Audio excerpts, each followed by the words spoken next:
seu coração e Ele falará aos nossos corações por intermédio do Teu Santo Espírito. Para a tua glória. Abre, Senhor, as nossas mentes, os nossos corações ao entendimento da Tua palavra, em nome de Jesus.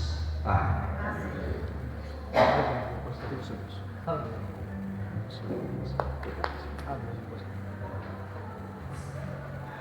Boa noite, gente boa.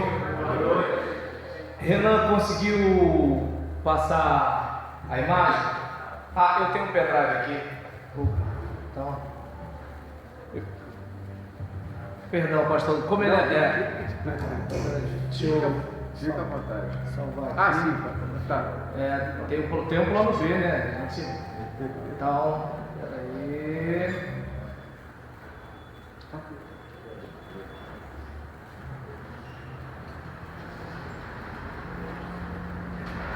Foi. Meus irmãos, eu vim para compartilhar algo com vocês e que talvez alguns anos atrás, se eu usasse um tema desse, as pessoas não estariam entendendo bem o que eu estaria passando. Mas a nossa geração sabe muito bem o que é isso. As pessoas, devido às carências que têm, elas muitas vezes ficam chateadas porque elas pegam uma fotografia e colocam na rede social e ninguém olha, ou às vezes a pessoa olha, mas não comenta, ou às vezes olha e na hora de comentar critica e às vezes assim, uma infelicidade que a pessoa não tinha, ela passa a ter. Outras vezes é aquela situação em que você está feliz com algo e aí você faz uma postagem daquilo ali que te deixa feliz e em vez de vir gente para celebrar contigo, né, não vem ninguém. E quando às vezes vem alguém e comenta uma coisa ruim, vem um monte de gente para comentar as coisas ruins daquele comentário ruim, do que necessariamente comentar a coisa boa da coisa boa que você colocou. E trazendo isso, né, para o nosso dia a dia, eu gostaria que você pensasse, né, irmã, esse enrolation que eu dei, deu para projetar? Então tá bom, então agora vamos direto ao ponto. E muitas vezes, diante dessa situação, a gente tem aquela ideia de que a gente não está sendo visto, de que a gente não está sendo notado, e o pior é quando a gente transfere isso para Deus. Deus não está me vendo. É como aquele caso, você está há 30 anos num trabalho de determinada igreja e você tem no máximo 20 membros. E aí uma igreja com 6 meses, né, já tem 1000 membros, luz de LED, agora a moda é a parede preta, quebrar, né? Parede preta, né? Aquele negócio todinho e tudo tal. E às vezes a gente tem essa comparação de parecer que Deus não está abençoando a gente.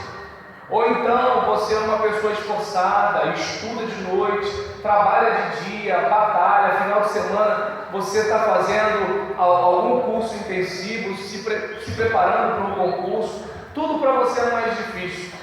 E às vezes você olha para o colega do lado que já está com o futuro garantido, está com a faculdade garantida, está só esperando os pais morrerem para vender o imóvel, né, que os pais já conseguiram para ele. E aí você olha e fala assim: meu Deus do céu, por que o senhor não olhou para mim igual olhou para fulano? E aí eu quero falar um pouquinho sobre alguém bastante azarado na nossa mentalidade, que é o José, que a gente fala, que chama de José do Egito. E é justamente nessa situação, minha sogra diz, pastor Álvaro, que José sofreu mais do que Jesus, né? Não sei se é porque ela viu aquela novela na Record, e assim, realmente o cara sofria igual charuto na boca de bêbado.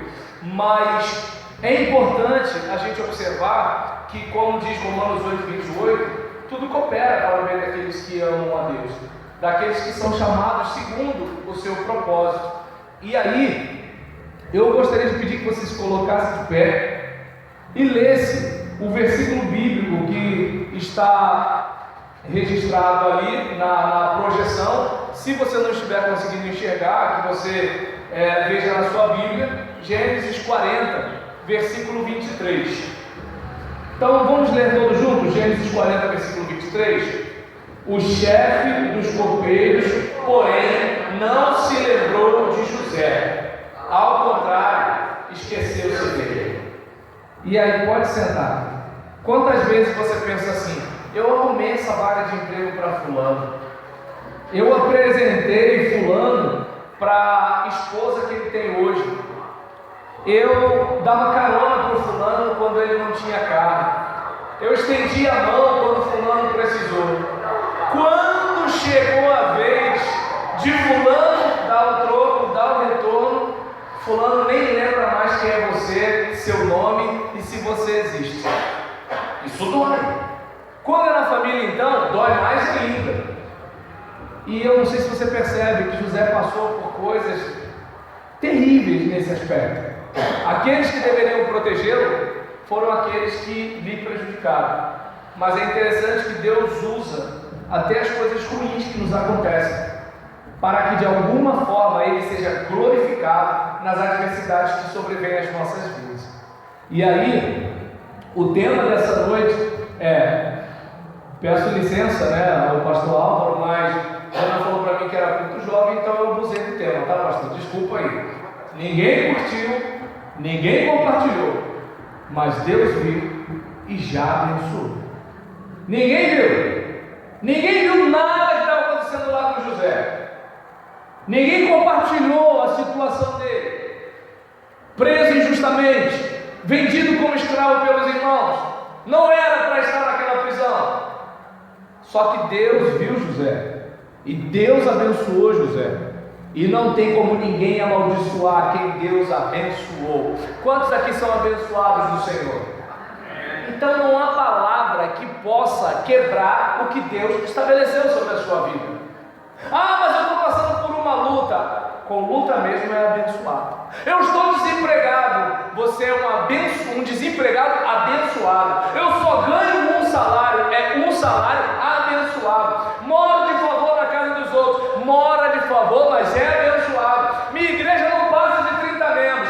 São 30 membros abençoados. Eu moro na Baixada Fluminense. Enquanto eu estiver aqui, Deus vai abençoar a Baixada Fluminense, porque nós somos bênção de Deus para a nossa geração. Somos abençoados. O que temos, o que somos, onde vivemos é abençoado por nossa causa, porque Deus nos abençoou e ninguém pode amaldiçoar quem Deus abençoou.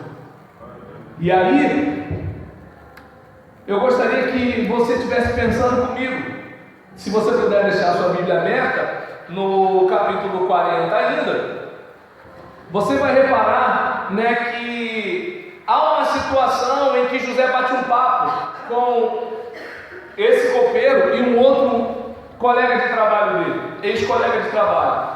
Você verifica lá no início que José vê os dois ali com aquela cara, o ex-copeiro e o ex-padeiro de Faraó, vê aqueles caras abatidos e pergunta: por que vocês estão com um semblante triste? E aí eu não sei se dá para perceber que entre a prisão de José e o palácio de Faraó existe uma porta chamada serviço. José sai da prisão e vai para o palácio porque se importou com alguém. Se ele era aqueles revoltadinhos, porque tem uns crentes revoltadinhos, eles estão revoltadinhos com Deus, revoltadinhos com a igreja, revoltadinhos com todo mundo. Se ele é um desses crentes revoltadinhos, e ele até tinha motivo, porque ele é um cara que estava sofrendo. Se ele é daqueles caras, talvez ele morresse na prisão. Mas o que ele fez? Ele viu alguém sofrendo e perguntou: por que você está assim? De repente, eu e você não melhoramos ainda de vida, porque nós não pegamos aquilo que temos, que somos, para abençoar alguém. Talvez a nossa oportunidade seja todo dia diante de nós, através de algum tipo de serviço. Alguém que você ajuda, alguém que você abençoa. Porque hoje alguém precisa de você, mas o mundo dá voltas. Quem te garante que você não vai precisar dessa pessoa que hoje precisa de você? A importância dos relacionamentos. Esse é o caso. E aí, eu aprendo com esta postura de José que, independentemente da situação, sempre é tempo de se importar com as pessoas. Sempre é tempo. Talvez você pense: ele não faz mais do que ele não fez mais do que a obrigação dele. Concordo, em parte. Ele poderia apenas oferecer alimento, perguntar o que precisava, sem querer saber o que aconteceu. Observe a pergunta dele, não é uma pergunta fechada, que pode ser respondida com sim ou não. Não é bem isso. A pergunta que ele faz é uma pergunta aberta, que exige toda uma explicação. Por exemplo, se alguém chega para você e fala assim: você está grávida? Sim ou não? Se alguém pergunta: você mora em São João de Meriti? Sim ou não? Agora, e aí? Fala um pouco sobre você. Quem é você? Como você tem se sentido com o que tem acontecido nesses dias na sua vida? Aí a pessoa começa a falar alguma coisa. E então nós observamos que assim, ele estava auxiliando o carcereiro a administrar a prisão. E naquela situação ele podia simplesmente fazer o que era para fazer. É para levar comida para o preso? Toma comida. É para levar água para o preso? Toma água. Muitas vezes nós estamos trabalhando, cuidando do nosso lar, fazendo aquilo que já é esperado. Meu trabalho na igreja é tocar, vou lá, toco, acabou. Meu trabalho na igreja é fazer os cálculos financeiros, vou lá, faço os cálculos financeiros e acabou. Não. Quem faz isso é mediano. Quem faz isso está na média. Quem quer se destacar, quem quer ser excelente, não pode ficar na média. Não tem como. Observa bem, imagina. Vamos pegar a questão do casamento. Há um tempo atrás, quando o cara estava casado, ele pensava assim: estou casado, estou estabelecido, minha esposa não vai me trair por causa do Satanás. Se ela me trair, ela vai para o inferno, então ela tem medo de ir para o inferno por causa do diabo, esse negócio todinho, estou garantido. Hoje não é bem assim não. Primeiro que o pessoal está perdendo o temor de Deus e medo do diabo também. E aí nessa brincadeira, a gente ainda tem a questão da salvação pela graça. Mesmo sendo assim, falho, pecador, Deus me ama. Então, se eu pisar na bola, Deus vai me perdoar. Então, numa situação dessa, não basta apenas eu ficar assim: estou casado, estou estabelecido. Não, eu tenho que mostrar para minha esposa que não existe ninguém igual a mim. Pode ter um homem mais bonito, um homem mais inteligente, um homem com mais dinheiro, mas igual a mim não vai ter. E como eu faço isso? Sendo o melhor marido que eu puder ser. Porque se eu for mais um, eu estou na média. Deu para entender? Então eu não posso ser só aquele outro funcionário que ganha o mesmo salário que todo mundo. Eu tenho que ter um plus. É o seguinte: peraí, a gente paga o mesmo salário ao João que a gente paga para o Pedro. Mas olha o sorriso do João. A gente sabe que o João tem um filho especial, ele cuida da mãe que está doente, ele, por exemplo, trava uma luta lá para ajudar a cuidar da mãe, do filho com a esposa, divide os trabalhos do lar com a esposa, mas está sempre bem-humorado, sempre sorrindo, sempre fazendo as coisas, sempre educado com as pessoas. Quando alguém pensa numa promoção, pensa em quem? No João. Por quê? Porque quem é fiel no pouco é fiel. Então a gente pode botar no muito. Agora, quem é lambão no pouco, o que a gente pensa? Vai ser lambão no muito, não posso dar essa oportunidade. É simples o negócio. E aí, o que está acontecendo? Ninguém está vendo José. Seu pai não sabe onde ele está. Seu pai pensa que ele está morto. Seus irmãos já se esqueceram dele. Ele é uma carta fora do baralho. Ele é passado, ele foi descartado. Ele não tem mais utilidade para os seus irmãos. E aí o que acontece? Foi para a casa de Potifar. E aí o que aconteceu? Aquela jararaca botou o olho nele. E minha falecida mãe dizia que mulher desprezada é pior que o diabo, né? Nisso que ela foi rejeitada, o que ela fez? Eu vou tornar a vida desse miserável um inferno. O cara é preso injustamente. Eu acho que deve ter tomado um sacode. Porque como é que o marido deve ter ficado, gente? E aí imagina toda aquela situação. Qual é a sensação que a gente tem? Ninguém está me vendo. Ninguém está nem aí para mim. Mas lembra quando a mulher vai dar em cima dele, que ele fala assim: como é que eu posso pecar contra Deus? Ele ainda tinha aquela ideia de que é o seguinte: eu estou passando todo esse perrengue aqui, mas Deus está me vendo. E se Deus está me vendo, eu preciso viver da melhor forma possível, porque Ele está me vendo.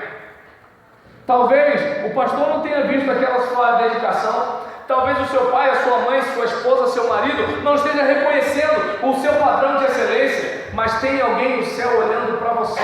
Tem alguém que está vendo a sua preocupação com o seu filho, que está lá reclamando porque não tem aquele celular novo ou aquele tênis novo e não sabe o que você passa no seu trabalho para botar o pão dentro de casa e pagar a faculdade daquele miserável. Mas Deus está vendo. Ele não está vendo, mas Deus está vendo. Seu parente não está reconhecendo, mas Deus está vendo. O irmão da sua igreja não está vendo o seu esforço, mas Deus está vendo. E é para Ele, nunca foi entre você e os outros. Sempre foi Ele, você e Ele. E aí José está lá, naquela excelência, naquela dedicação. E aí naquela questão ali, a gente observa que ele se interessava pela situação do outro. E essa é a graça da vida, porque a nossa vida pode ser útil para alguém. Qual é o propósito da sua existência? Você veio para cá, para esse mundo, para quê? Para que você acha que você nasceu? Para que você está aqui? Por que você está aqui nessa igreja? Esse é o caso. Você está aqui para ser mais um, para vir mais um culto. Deus te colocou na sua família para você simplesmente ser mais um filho. Deus, por exemplo, colocou você naquela casa para ser o marido da sua mulher, que se não fosse você, ela ia estar solteira. Foi para isso. Ou Deus, de repente, colocou você para fazer diferença na sua geração, para ser bênção onde Deus plantar você. Eu gostaria que você se perguntasse: Senhor, por que o Senhor me trouxe a esse mundo? Por que o Senhor me colocou nessa igreja? Por que eu nasci nessa casa? Por que eu pertenço a essa família? Por quê? E aí eu gostaria que você pensasse: se você morresse hoje, pelo que você seria lembrado? Que tipo de falta você faria? Você seria mais um crente chato da igreja? Ou você seria aquele irmão que o pessoal falava assim: gente, como fulano faz falta? Ele encorajava a gente, ele abençoava a gente, ele ajudava a gente. Ou de repente alguém na família: gente, como é que a gente vai viver sem fulano de tal? Ele sempre tinha uma solução. Porque tem gente que só vê problema, né? Mas tem gente que se vê como solução e se oferece como solução. E gente assim faz falta. O filósofo Mário Sérgio Cortella, agora não lembro em qual vídeo dele que eu assisti, que ele falava uma coisa interessante: todo mundo quer ser importante, mas quem é a pessoa importante senão aquela que é importada para dentro dos outros? E como a gente faz para ser importado para ser importado para dentro dos outros, se não transbordando para além de si mesmo? É que a gente está tão preocupado com a nossa vida que a gente às vezes não percebe que a gente está usando o marido, usando a esposa, usando o pai, usando a mãe, usando o filho, usando o pastor, usando a igreja, usando os irmãos, em vez de compartilhando, abençoando, sendo bênção para a sua geração. E aí eu gostaria que você pensasse, que ainda que não se importem com as suas dificuldades, importe-se com as dificuldades dos outros. Não é porque você vive num mundo cruel, de gente egoísta, que você vai ser cruel e egoísta também. Porque você precisa ser uma oferta agradável ao seu Deus. A escolha é sua. E é interessante que quando aqueles homens contam os sonhos que eles tiveram, é importante José destacar a ideia de José, a humildade dele, de entender que os dons que ele tem são de Deus nas mãos dele, não é algo dele propriamente. Ele fala: não são de Deus as interpretações? Conte-me os sonhos. E aí, eu não sei se dá para você perceber que Deus se comunica com o seu povo, e no caso de José, era pelos sonhos. Hoje nós temos a palavra, nós temos a Bíblia, e aí eu não sei se dá para você perceber, que a gente vai reparar que existem pessoas angustiadas ao nosso redor, e essa gente está sofrendo, deprimida, ansiosa, perturbada, agressiva. E o que dizer? nós recorremos a quem? José buscou revelação divina. Nós buscamos o quê? José creu que Deus poderia ajudar pessoas aflitas a encontrar respostas. E nós cremos no quê? Nós somos daqueles que diz que todo mundo é caso perdido? Ou entendemos que Deus tem algo para fazer através das nossas vidas na vida de alguém? Senhor, abençoa a minha igreja. Deus já abençoou, colocou você aqui. Senhor, abençoa a minha casa. Já abençoou, colocou você lá. Senhor, abençoa o meu país. Já abençoou, colocou você no Brasil. A pergunta é se você se apropria dessa responsabilidade e fala: Senhor, eu quero ser bênção na minha geração, eu quero ser bênção na minha família, eu quero ser bênção na minha igreja, eu quero ser bênção na minha casa. Aí a escolha de cada um. E aí, eu não sei se dá para você perceber que eu e você precisamos ser sensíveis. Precisamos ser sensíveis à voz do Senhor e fazer uma leitura da realidade ao nosso redor. Que você seja a ponte que aproxima as pessoas desorientadas, que aproxima as pessoas perdidas à fé em Cristo Jesus, ao Evangelho, a boa notícia de que o relacionamento de Deus e o ser humano que foi quebrado por causa do pecado pode ser restaurado em Cristo, trazendo uma vida melhor, uma vida eterna, uma vida abundante, uma vida que vale a pena ser vivida. Tem gente que só existe. E aí de repente você poderia mostrar para ela: olha, o Jesus que eu conheço pode secar as suas lágrimas e te trazer alegria, mesmo em dias difíceis. Porque eu passo por esse problema, eu tenho esse problema de saúde, eu passo por essa dificuldade, eu tenho esse problema na família, mas Deus tem cuidado de mim. Eu creio que se você receber essa fé, você também vai sentir o cuidado de Deus sobre a sua vida. Deus não nos prometeu céus sem tempestade, mas Ele nos prometeu que aqueles que crescem nele voariam como águias, acima das tempestades. E aí é importante a gente observar, que diante desse quadro, o que seria a vida eterna? Vida de Deus, a qual você já pode experimentar nessa existência, porque a nossa vida eterna começa aqui. A nossa vida eterna, não sei quantos aí lembram que está lá escrito em João 17,3. A vida eterna é esta: que te conheça, o único Deus verdadeiro é Jesus Cristo. E conhecer não é apenas ter informação. Um jornalista pode ter informação sobre mim, mas só o meu filho sabe o calor do meu abraço. É diferente. O teólogo, ele pode falar um monte de coisa no que a Bíblia diz sobre Deus, mas o crente é aquele que experimenta Deus nos dias de angústia, nas noites sombrias, nos momentos que a gente só quer fugir e chorar. Isso não tem a ver com informação cerebral, tem a ver com vida. E isso você pode passar para alguém. Eu sou novo convertido. Você é novo convertido, mas você conheceu o Deus que deu sentido para a sua vida. Você pode falar desse Deus para alguém. Talvez você não fale com muita habilidade, talvez você não fale com muita propriedade. Embora tem gente que parece que fala com propriedade, mas não fala com propriedade nenhuma. Entendeu? Então é o que acontece, mas aí de repente você até não tem muita profundidade. Lembra do testemunho do cego? Se ele era pecador, eu não sei. Eu sei que eu era cego e agora enxergo. Ou seja, depois que eu tive contato com Jesus, eu não sei elaborar muita teologia não, seu moço. Mas o que eu posso dizer é que eu era de um jeito e agora eu sou de outro, porque ele entrou na minha vida e mudou a minha história. E então, nós observamos aqui que a vida é abundante, que é plena, não pela quantidade dos anos ou pelos prazeres desfrutados, mas ou pelas sensações experimentadas, mas pelo propósito, pelo sentido, pelo motivo de viver. É isso que é legal, é o fato de você observar e pensar assim: eu não tenho o dinheiro que o fulano tem, eu não tenho uma vida prazerosa, eu queria tanto sair daqui do culto, ir para uma lanchonete com a minha família, ou ir para uma churrascaria, eu não posso. Eu queria tanto que tivesse, eu queria tanto ter um carro com ar-condicionado, eu queria isso, queria aquilo, eu queria morar num lugar sem tiroteio, eu queria ter uma vida assim, assim, assim. Mas eu não troco nada disso pela minha experiência com Deus, porque a minha experiência com Deus faz com que eu seja suprido de um modo que nenhuma dessas coisas poderia me suprir.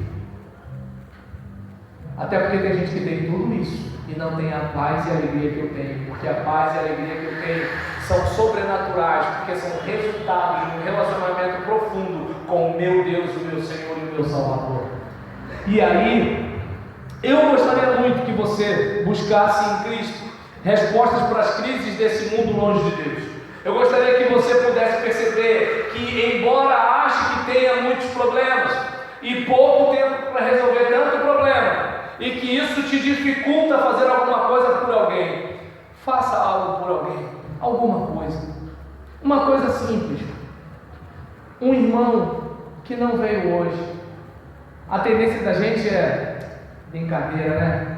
Fulano deixou de vir, deve estar vendo maratona de série, deve estar na Netflix, deve estar no, eu ia falar videogame, né? Mas agora o jogo é na internet. E aí nisso está fazendo isso, está fazendo aquilo outro. Mas que tal mandar uma mensagem do tipo: fulano, eu não te vi lá hoje, está acontecendo alguma coisa? Aí a pessoa geralmente fala o quê? Não, está tudo bem, legal, mas se quiser compartilhar, estou aqui. Sabe o que significa isso? Deus dizendo para aquela pessoa que se importa com ela através da sua vida. Eu queria tanto que Deus quer fazer, mas quer fazer através de você e de mim. Deus quer abençoar essa rua através dessa igreja. E, por exemplo, você trabalha na produção de alguma coisa, aí você vai e produz algo. Você está ali e produz determinado objeto. Quando você produz aquele determinado objeto, você produz 5 coisas em 1 hora, até que chega um outro funcionário. E quando chega aquele outro funcionário, o que acontece? Aquele outro funcionário produz 10 objetos em 1 hora. Aí você se sente desafiado e começa a produzir 10 também. E o que acontece? Se ele falta, a tendência é você produzir 9, 8, mas quando ele está lá, você quer produzir 11. Você não quer fazer feio. Mas agora, quando você muda de colega e tem um que produz 5, então para você produzir 6 já está bom. Se vem um que produz 7, produzir 8 já está bom. Você percebe? Nós somos padronizados pelos relacionamentos. O que é o normal se não está nas normas? E qual é a norma? Depende da cultura do lugar. E você vai ser conduzido pela cultura do lugar ou pela palavra de Deus? Não me interessa se todo mundo que está aqui mente. Você sabe que mentira é pecado. Não me interessa se todos os jovens da igreja transam todo mundo com todo mundo. Eu quero ter sexo com compromisso e com responsabilidade. Não me interessa se todo mundo faz isso ou faz aquilo outro. Eu quero pegar um outro caminho. Então é importante você escolher ser você. E um você que Deus estabeleceu para a sua vida. E aí, eu não sei se dá para perceber que talvez alguém veja neste texto que José estaria fazendo da fé mercado, moeda de troca, colocando-me no lugar dele. Veja alguém que, considerando a possibilidade do próximo ter uma vida melhor, que pelo menos se lembrasse dele, junto a uma outra pessoa. Eu aprendo, sabe, uma outra lição interessante. A pessoa que está numa situação deplorável hoje, pode ter sua sorte mudada amanhã. E também muitos que hoje humilham, esnobam, maltratam os outros, por causa de sua condição socioeconômica privilegiada, podem atravessar a qualquer momento uma desventura. E por incrível que pareça, essa mudança pode ser simultânea na família, na igreja, na escola, no trabalho, entre vizinhos e etc. E aí vem uma recomendação: cuidado no trato com os outros. Você não sabe quem essa pessoa vai ser amanhã. Essa pessoa pode ser restaurada, restituída e dar a volta por cima, ao mesmo tempo em que você pode se deparar com uma fatalidade.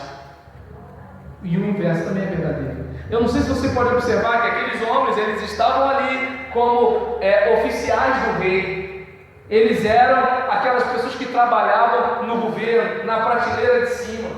Agora eles estavam presos.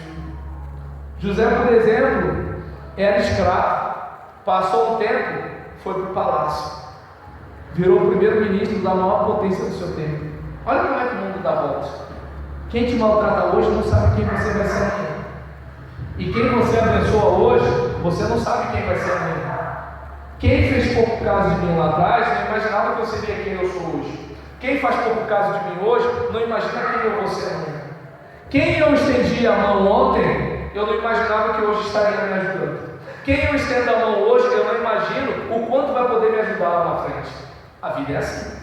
A vida é assim. O problema é que a tendência da gente é não pensar dessa forma. É ser egoísta e só viver o momento.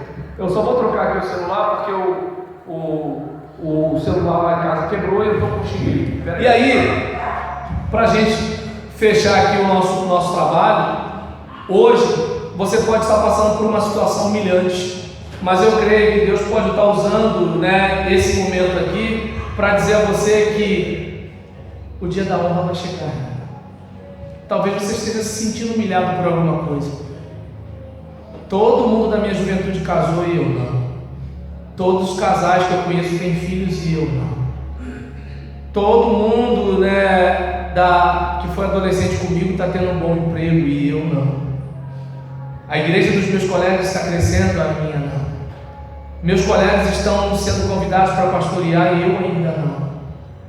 Meus colegas terminaram o seminário e sempre acontece alguma coisa que não deixa eu concluir meu seminário. Sabe, e assim, meus irmãos, todos eles têm casa própria e eu não. Sei lá, o que pode fazer a gente se sentir humilhado? Tem gente que se sente humilhado porque não é popular igual a outra pessoa. Eu não sei, o que cada um entende como honra e humilhação, eu não sei. Eu só sei de um negócio que ninguém está vendo hoje. Mas eu pergunto para você, quando, né, os irmãos cavaram as sapatas para fazer o alicerce desse templo, quem via o alicerce? Mas justamente esse alicerce que deu a possibilidade dessa estrutura. Então não sei se dá para perceber, aquela semente que está lá debaixo da terra, ninguém está vendo, mas Deus está vendo e Deus a programou para crescer. Aquele caroço de manga, para você, é só um caroço de manga, mas Deus ali já viu que além de um caroço de manga, tem uma mangueira que vai produzir milhares e milhares e milhares de mangas, que terão milhares e milhares e milhares de caroços de mangas potencialmente dentro de si. Enquanto eu só vejo ali a possibilidade, enquanto eu vejo ali um fato consumado, não, Deus está vendo N possibilidades. Enquanto o Jessé vê um pastorzinho de ovelha, um filhinho caçula, que tem que tomar conta dos animaizinhos, Deus está vendo o rei de Israel. Deu para entender? Sabe lá onde Deus vai levar você? Sabe lá o que Deus vai fazer na sua vida e no seu ministério? Sabe lá as portas que Deus vai abrir para você? Quer ver uma coisa interessante? Há 30 anos atrás, quem imaginaria a profissão de Uber? Há 30 anos atrás, quem imaginaria a profissão de influenciador digital? Observa bem, uma pessoa como o Whindersson Nunes teria o dinheiro que tem há 40 anos atrás? Não teria. Então não sei se dá para perceber que às vezes você olha e pensa assim, é como nos Estados Unidos, nos séculos anteriores, você tem um terreno, como todo mundo, só que naquele terreno tem petróleo, tua vida muda, mas quem olha a terra só vê terra, mas debaixo daquela terra há petróleo. Ou de repente, na questão de uma mina de ouro, ali é só um terreno, mas ali está cheio de ouro, só que você não sabe. Então eu não sei se deu para você perceber. Eu lembro muito do meu tempo de colégio, tinha aquelas meninas que todo mundo encarnava, até que chegava a adolescência, e aí é a hora da vingança da garota, né? Ah, eu era patinho feio, né? Então tá bom, baba baby. Então nessa situação, eu não sei se... perdão, é música antiga, ninguém lembra mais disso daí, né? Então é importante a gente ter essa ideia, né? De que assim, hoje a situação é essa, mas não quer dizer que vai ser assim para sempre. Não quer dizer que vai ser assim para sempre. Hoje, você está passando por uma dificuldade. Hoje, aquela pessoa está passando por uma dificuldade, mas você não sabe se a sorte daquela pessoa vai mudar e você vai precisar dela. Então não humilha não, caçoa não, estende a mão. E o inverso também é verdadeiro. Talvez alguém esteja fazendo um pouco caso de você, mas o dia da sua honra vai chegar, porque ninguém curtiu, ninguém compartilhou, mas Deus viu e já abençoou. E aí, vamos correr, porque a gente ainda tem que ver Drauzio Varela e os gols do Fantástico, não é mesmo? Então, hoje, você pode estar passando por uma situação complicada, uma situação difícil, uma situação humilhante, mas você consegue ver a mão do Senhor no calabouço dessa enfermidade aí, na prisão desse desemprego aí, na cadeia dessa crise conjugal. Talvez você olhe para o seu casamento e pense assim: pastor, meu casamento não tem mais jeito. Não tem não. Depois de todos esses anos, minha mulher não vai mudar mais não, pastor. Meu marido não vai mudar mais não. A última palavra de Deus, irmão. Não fale movido pelas suas emoções, fale movido pela sua fé. Tudo bem, talvez a sua mulher não mude, talvez o seu marido não mude, mas talvez mude. Então fale com fé. E se der errado, tá? Mas e se der certo? Você não tem um futuro. Então, assim como você não afirma que vai dar tudo certo, não afirme que vai dar tudo errado. Afirme que Deus está no controle. E aí eu gostaria, sabe, que você pudesse pensar e ouvir a voz do Senhor dizendo que este vento vai passar e que você vai encontrar água nesse deserto, irmão. Você vai encontrar água nesse deserto. E aí é interessante que José fala para ele, se você ainda está com a sua Bíblia aberta: fale de mim ao faraó e tire-me da prisão. Quando sua vida melhorar, fala que tem um cara que foi preso injustamente aqui. E aí sempre que estamos nos relacionando com alguém, né, sempre a gente está batendo papo com alguém, e aí eu gostaria que você pensasse que você tem relacionamento com alguém que tem relacionamento com alguém. Vou pegar a minha situação. Pastor Álvaro falou para vocês que eu não estou pastoreando igreja nenhuma. Há 10 anos atrás, com 34 anos, eu assumi uma igreja que eu pastoreei durante 10 anos. E, né, aqueles líderes mais influentes da igreja não era muito favorável que eu trabalhasse fora. E eu acabei, né, cedendo a essa pressão.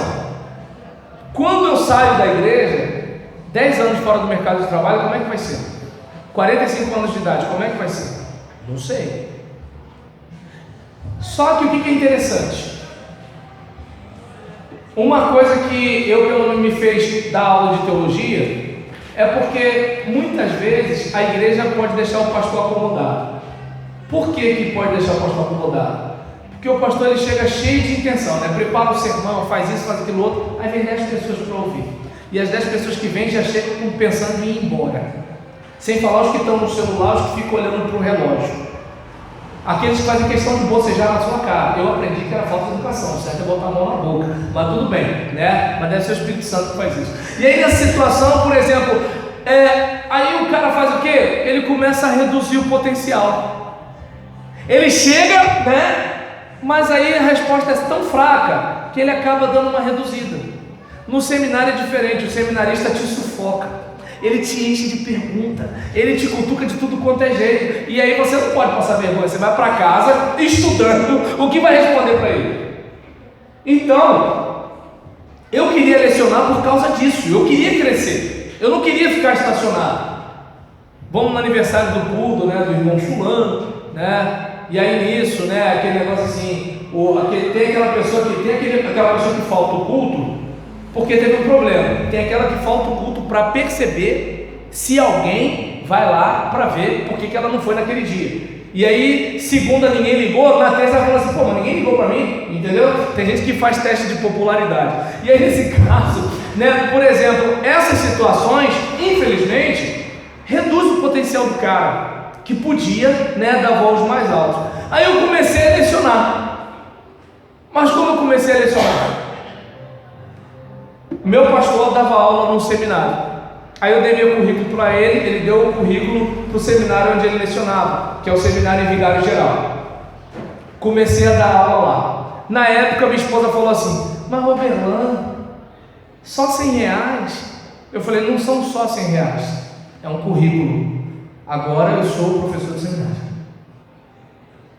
É a minha história, não são R$100. Esse é o problema. Você estudou, você fez isso, você fez aquilo outro, aí aparece o emprego de um salário. Não é emprego de um salário, é um currículo. Captou? Talvez Deus está te dando oportunidade, esteja te dando oportunidade. Só que essa oportunidade pode estar com mão suja de graxa. E você acha que merece coisa melhor.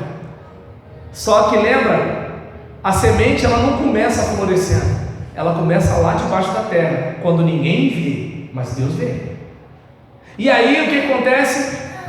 Meu relacionamento com o meu pastor, se eu sou um cri-cri com o meu pastor, ele já não ia me abençoar, né? Porque ele vai falar assim, eu vou me queimar com esse cara, o Roberto vai fazer besteira lá, vai me prejudicar, deixa ele fazer besteira só aqui, que dele eu dou conta. E aí nesse caso, relacionamento com relacionamento. Aí eu já estava com o currículo, dei na mão da irmã Lucimere, conhece, né? Aí ela ia dar aula no seminário em Anchieta, não conhecia ninguém lá. Ela mandou meu currículo para lá, e aí eu comecei a dar aula lá às terças-feiras. Pastor Fábio Nunes trouxe o seminário de Belford Roxo para lá, para Agostinho Porto. E aí nisso, pastor Edivaldo, que eu conhecia quando ele era membro na Vila Rosali, né? Era um camarada que assim, a gente tinha um bom relacionamento. Ele foi e abraçou o meu nome, né, com a chancela do pastor Fábio Nunes. Relacionamento e relacionamento. E o que aconteceu? Quando minha igreja decidiu que não era mais para ser o pastor dela, meu coordenador do seminário de Anchieta, que eu cheguei lá, caindo de paraquedas, de contato pela irmã Lucimere, me chama para eu dar aula terça e quinta também. E no seminário de Anchieta, 2 alunas da Memorial em Pavuna gostaram do meu jeito de dar aula, levaram meu nome para a igreja delas. Eu vou começar agora dia 9 de agosto um curso de capacitação até o final do ano, né, com 4 módulos de disciplina. Aí vai ter um infeliz que vai dizer que eu sou sortudo. Não é sorte, relacionamento. Foi Deus, claro que foi Deus. Foi Deus através de pessoas.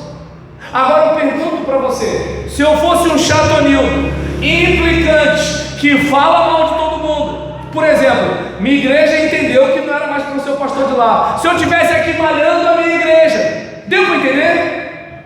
Não, irmãos. Na hora que a igreja voltou para eu entrar, não foi de Deus? Por que a igreja quando voltou para eu sair não foi de Deus? Então não vai entender? Ah, mas se tem alguma coisa, não é problema meu, é problema de Deus, não é problema meu. O meu problema é entender que Deus, Ele vai conduzindo o fluxo do rio, e eu vou navegando. E aí, eu não sei se você percebe que alguém que você conhece alguém que pode te abençoar. Só que às vezes esse alguém que você conhece, você despreza, sabe por quê? Porque é o irmão pobrezinho da igreja, mas de repente ele é o faxineiro do escritório do gerente de uma empresa que pode botar você lá com a sua faculdade. Mas como você não travou um bom relacionamento, você perdeu essa chance. Era o irmão simplesinho, que tem conceito com o gerente da empresa lá, onde você precisa do emprego. Deu para entender? É aquela vozinha corcunda, precisando carregar a bolsa, que tem aquela neta gata que tu está de olho, mas tu não sabe que ela é a avó dela. Deu para entender? Às vezes, Deus está com a mão estendida ali para me abençoar e abençoar você. Mas lembra de Jesus? É Deus na pele de um carpinteiro. Ah, Jerusalém, Jerusalém, você não está percebendo o dia da sua visitação. Era Deus, mas era Deus em pele de carpinteiro. Era Deus pisando naquele chão empoeirado da Galileia. Era Deus, gente como a gente, na humildade e na simplicidade. E aí teve gente que não percebeu isso, mas todos quanto receberam deles o poder de serem feitos filhos de Deus. Pastor, estou correndo para acabar, tá? Eu me empolguei, desculpa. E aí nesse caso, esse é o problema de ter 2 celulares. Se eu tivesse com um só, eu estaria correndo, mas aí um já acabou, estou com o outro. E aí nesse caso aqui, né? E aí, por exemplo, observa bem, todo mundo que você conhece alguém. Trata todo mundo bem. Se não é porque você é legal, pelo menos porque você é inteligente. Trate todo mundo bem. Não é questão de ser crente, é questão de ter educação. É simples isso. Cheguei aqui nesse lugar, essa igreja tem um pastor. mal faz? Meu pai e minha mãe botam comida na mesa, que tal tratá-los com honra? É por causa deles que eu estou com proteína e carboidrato. E alguns adolescentes estão com mais carboidrato que proteína, mas tudo bem. E aí nesse caso, eu não sei se dá para perceber. Sabe aquela questão de você ter uma palavra chamada deferência? Não falei errado não, é diferença, pastor, não é diferença, não, é deferência. Sabe, de você tratar o outro com dignidade. Porque você não sabe quem o outro vai ser, e você não sabe com quem o outro se relaciona. De repente, essa pessoa pode ser uma porta para o seu sucesso, ou uma porta fechada para o seu sucesso. A escolha é sua. E aí, diante desse caso, a partir desse entendimento, eu recomendo a você que nutra bons relacionamentos com os outros, pois além de ser uma recomendação bíblica, eles conhecem pessoas que podem ajudar ou atrapalhar você. José tentou usar isso a seu favor naquele momento de aflição. O chefe dos copeiros, porém, não se lembrou de José. Ao contrário, esqueceu-se dele. Existem aqueles que, quando melhoram de vida, agora eu me refiro a status, dinheiro, poder, né? É aquele caso, fulano todo mundo conhece, é bem relacionado, né? Ou então fulano é aquele que dá presente caro para os noivos da igreja, né? Ou então fulano é aquela pessoa que fala e todo mundo escuta. Tem gente que se envaidece com isso.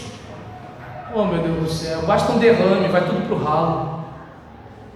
Basta um Alzheimer, vai tudo pro ralo. Basta um atropelamento, vai tudo pro ralo.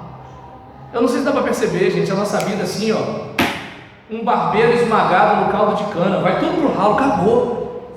Eu não sei se dá para perceber que a vida da gente é um sopro. E tem gente que acha que é alguma coisa. Sabe o que me deixa mais triste? Não é alguém que acha que é alguma coisa, é alguém dentro da igreja achando que é alguma coisa, quando aquele que viu que ser Deus não era algo a que devia se apegar. Mas aí, irmã, ele vai e assume forma de servo. Olha só, Deus assume forma de servo e eu quero ser alguma coisa. Vai entender um negócio desse? E aí, diante de uma situação dessa, né, muitas vezes essas pessoas, depois que melhoram um pouco de vida, desprezam as origens. Eu morava aqui em São João, mas agora eu melhorei um pouquinho. Eu vou ser membro lá no Recreio. Ou seja, quando era o meu salário mínimo, servia para estar aqui. Agora, não dá para eu morar lá, porque eu não tenho dinheiro para morar lá, mas vou frequentar lá. Meu Deus, aqui era mais perto de casa. Ou seja, na hora de eu dar o retorno, agora eu vou levar para outro lugar. Claro, se Deus mandou, Deus mandou. Mas na maioria das vezes a gente não troca de igreja porque Deus mandou. A gente troca de igreja por causa de conveniência. Infelizmente, na maioria das vezes é assim. E aí é importante a gente ter aquela ideia das nossas origens. E aqueles que se importaram, né, com a gente no passado, no momento de dor. Nossa memória, ela é mais ativa, mas na alegria parece que a gente vai se esquecendo com um pouco mais de facilidade. Na alegria, né, a gente vai ficando meio que assim. Já viu, na hora da pressão tu está ali agarrado com Deus. Na hora da bênção, tu fica assim, vou curtir um pouquinho esse negócio aqui, isso aqui não sei o que lá. Já reparou? Parece que a dificuldade faz a gente ficar mais assim, né? Ô Senhor e tal. Aí eu gostaria que você parasse para pensar comigo que muitas vezes nós esquecemos das pessoas que nos ajudaram a chegar onde chegamos. Não paramos para verificar quantas vezes nos esquecemos dos problemas dos outros. Poxa, é tão gostoso comer um bife de contrafilé acebolado, mas às vezes o meu irmão não está comendo um ovo frito. Ele não está comendo um ovo frito. Como é que eu posso continuar assim, sabendo que tem alguém passando uma dificuldade terrível na mesma igreja que eu? E aí eu canto olhando para ele: somos corpo, assim bem ajustado. Deu para entender? Totalmente ligado, unido. Estamos juntos, irmão. Você lá, eu aqui. Ema, cada um com o seu problema. Tá ok? E aí nesse caso, né, de repente, a gente não para pensar, né, que a gente não pensa muito no problema dos outros, mas quando é no nosso caso, né, eu lembro de uma vez uma irmã reclamando que não recebia visita, e aí eu cheguei para ela e falei assim: sabe irmã fulana de tal?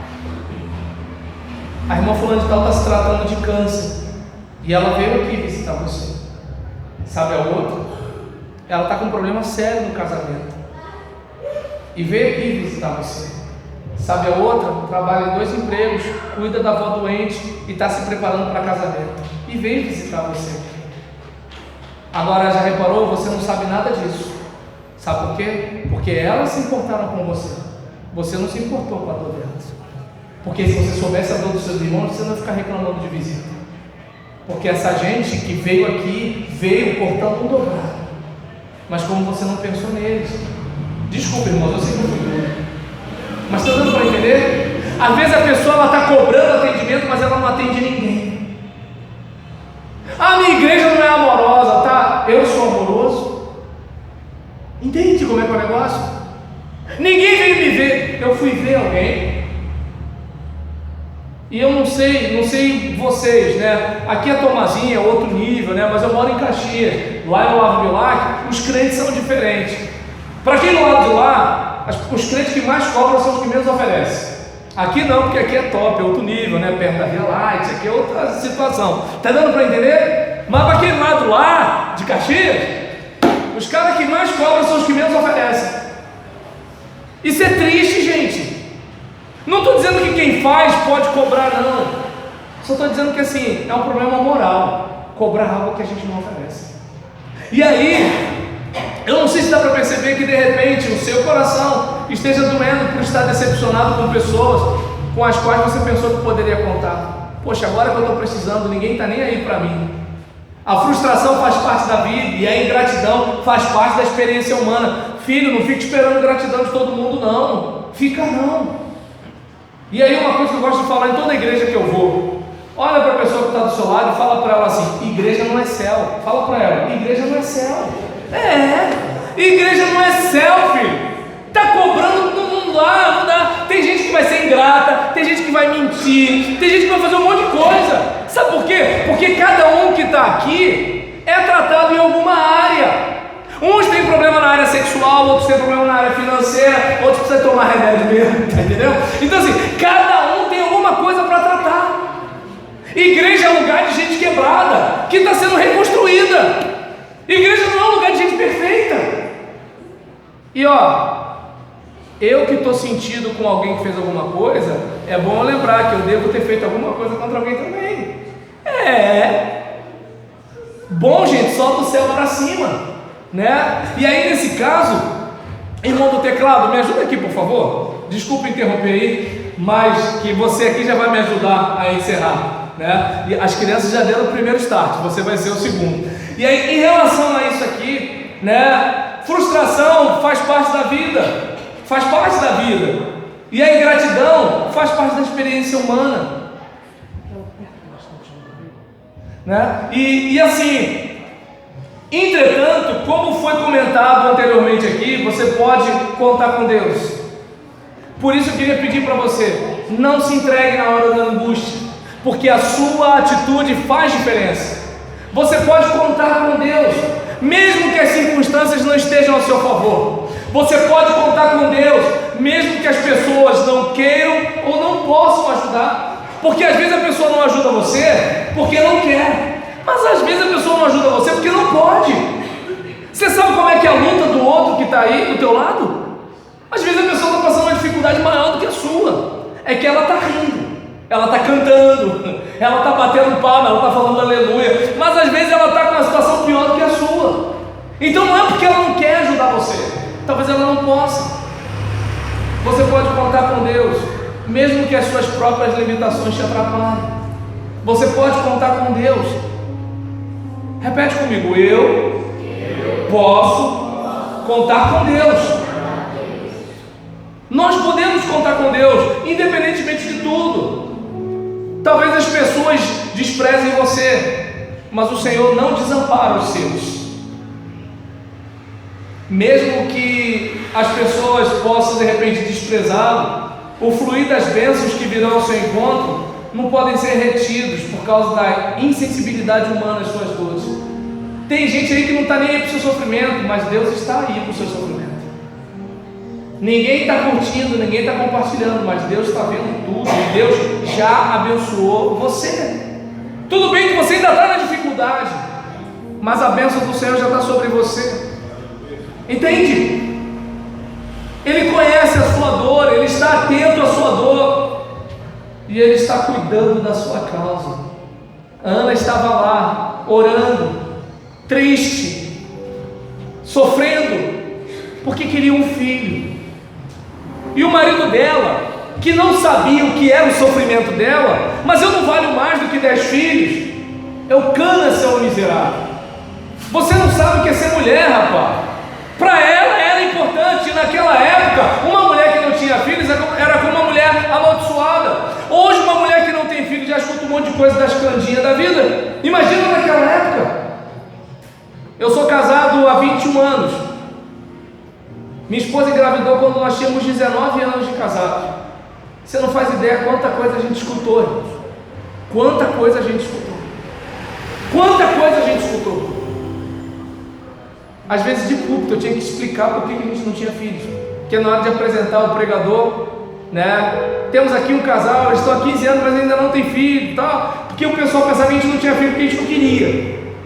E aí tinha que ficar dando satisfação, que tinha problema, fazia tratamento, não sei o que, não sei o que, não sei o que lá. Imagina, século 21, como é que devia ser no caso de Ana? Mas enquanto Ana está lá chorando, Deus está vendo a lágrima de Ana. Enquanto José está preso, Deus está vendo a lágrima de José. Enquanto você está nessa luta, Deus está vendo a sua lágrima. Ninguém está vendo, ou fingindo que não está vendo. Ninguém está estendendo a mão, mas as mãos do Senhor estão estendidas para você. Confia no Senhor, espera nele. Ele é o sustento da nossa vida. É Ele quem cuida de nós. É Ele quem está olhando para cada aflição nossa. E eu tenho certeza que o dia e a hora da honra vai chegar sobre a sua vida, meu irmão. Eu creio nisso. Você não está esquecido. Você não está desprezado. Nem tudo está perdido na sua vida.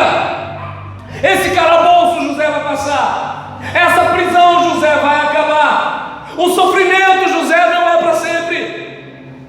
A mudança está chegando. Fala para o teu vizinho, a mudança está chegando. A mudança está chegando. Vem um tempo novo de Deus para a sua vida, meu irmão. Eu creio nisso. Vem um tempo novo de Deus para a minha vida.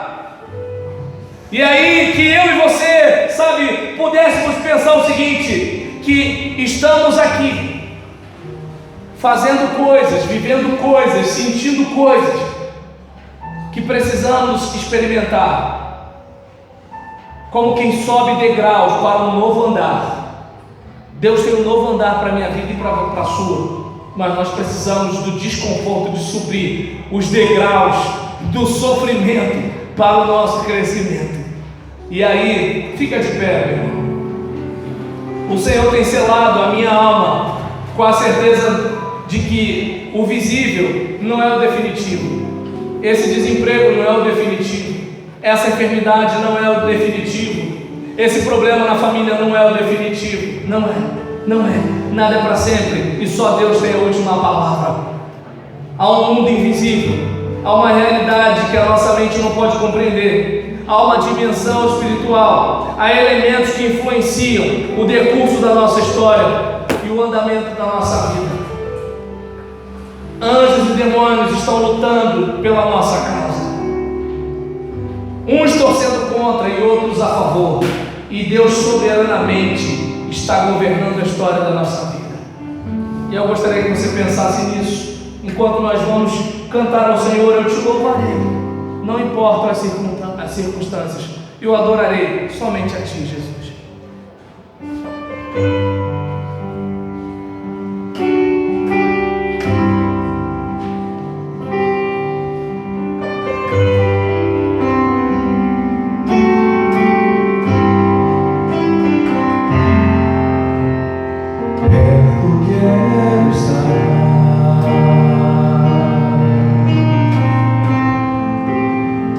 Junto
Ele que nos ajude.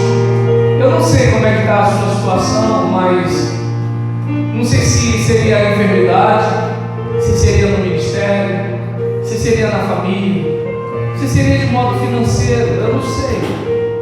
Mas se a tua situação parece com a de José, você até sabe que Deus está cuidando de você, mas você não está se sentindo forte, amparado, você está se sentindo desconfortável, como assim, Senhor, eu quero sentir que eu estou sendo cuidado, eu quero sentir que eu estou sendo amparado, eu preciso dessa força para continuar.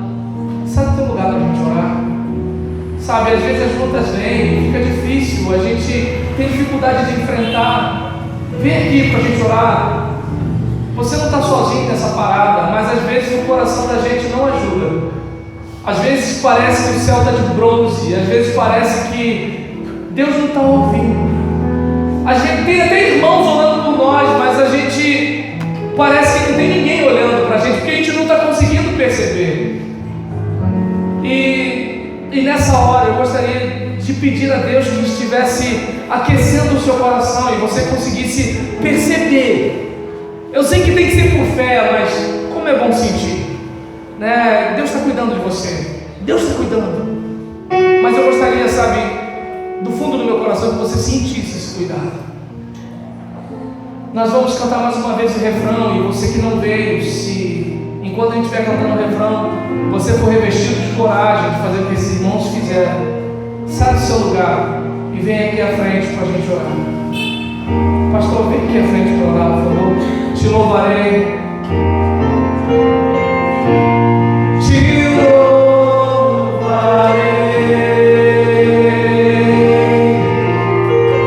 Não importam as circunstâncias. Vocês podem ficar abraçados uns aos outros, juntos? Sinta o abraço de Deus através do abraço do seu irmão. Somente a ti.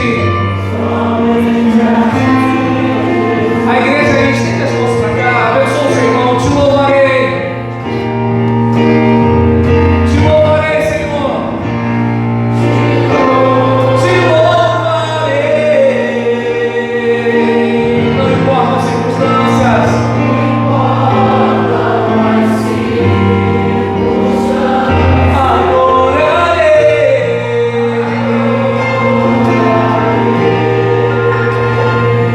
Somente a ti.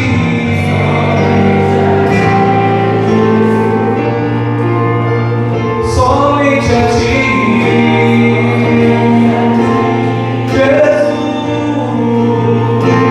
Somente a ti.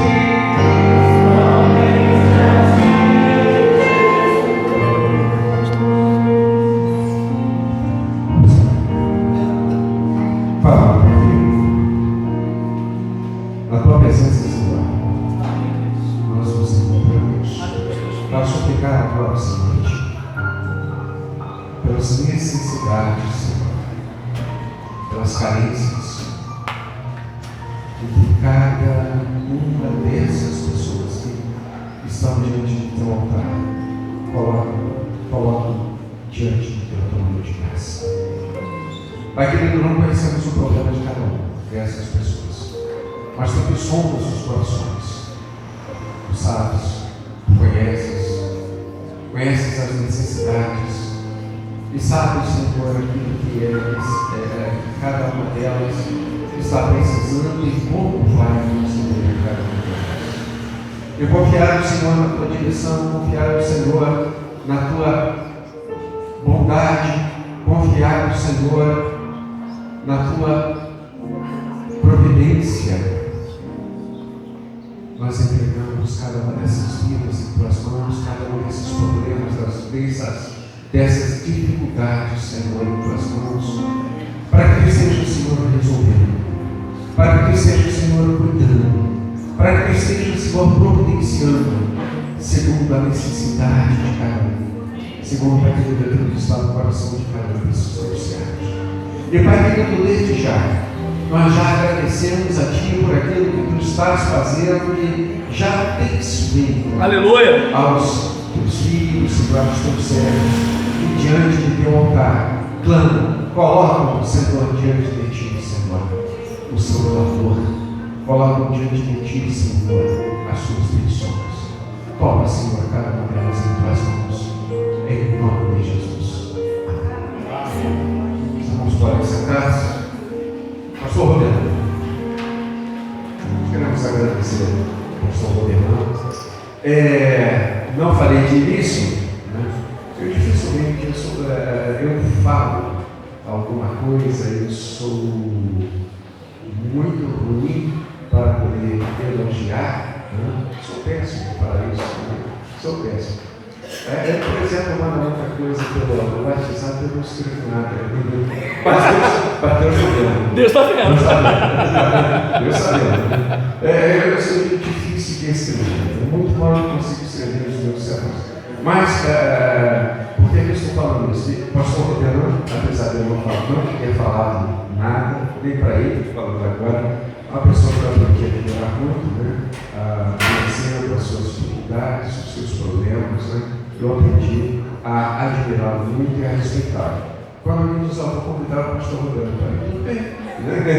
Pode convidar, tem carta branca. Obrigado. Pastor Roberto, obrigado. Obrigado pela sua mensagem. É um homem abençoado. Eu tenho um só. Ele tem 2 chinelinhos, né? É abençoado.